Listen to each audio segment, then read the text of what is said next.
Anin indenewe maganidog wagosh indigu. Hello everybody, my name is Anton Treuer. My Ojibwe name is Wagosh, which means fox.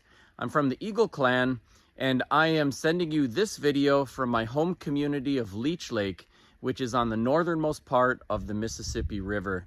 I am so excited to share with you and the rest of the world my first novel, Where Wolves Don't Die.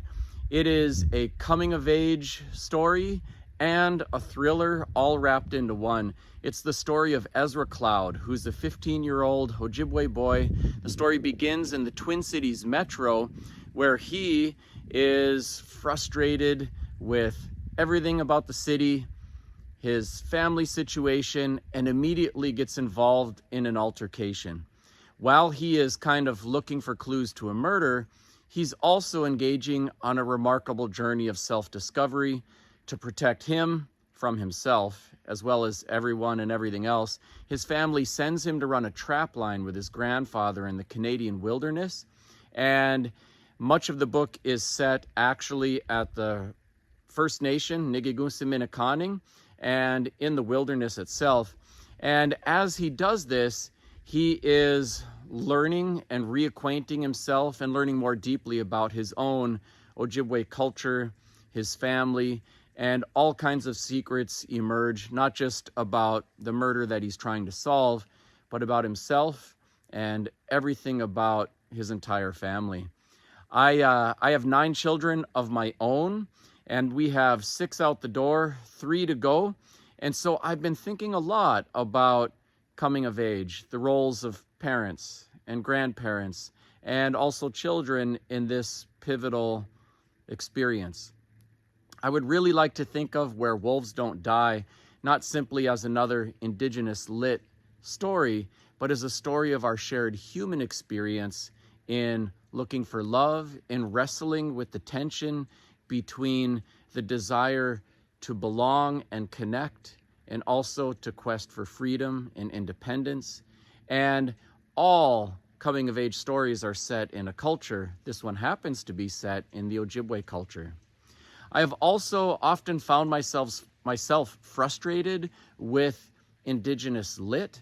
I think until just a few decades ago, almost all of it was authored by non-Indigenous people who had hardly talked to one of us or spent time in one of our places.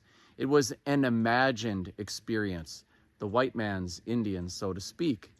And I also have been frustrated with the fact that a lot of the literature that mentions Native people are stories of trauma and tragedy and have characters who lament the culture that they never had because of residential boarding schools and things like that. And I live in my home community. I speak Ojibwe fluently. I participate in our ceremonies. All of my children, boys and girls, have had these coming-of-age ceremonies, including their first harvest celebrations and things like that.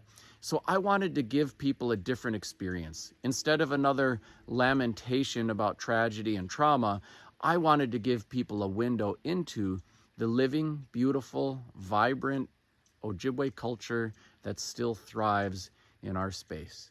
And I wanted to do it all wrapped up in a thriller, crackling and full of tension that will transport people not only into this different cultural experience, but through a narrative of transformation and change, as well as all of the thriller aspects to the story. One of the other things I've been thinking about a lot as I have been writing Where Wolves Don't Die is that we've started to do better in recent years at holding up more female-authored work, and it's about dang time. We've started to do a little bit better at holding up more work by people from different gender identities, and it's about dang time. We've also started to do a little better at identifying some of the unhealthy messages that we give to boys about what it means to be a man, unpacking toxic masculinity.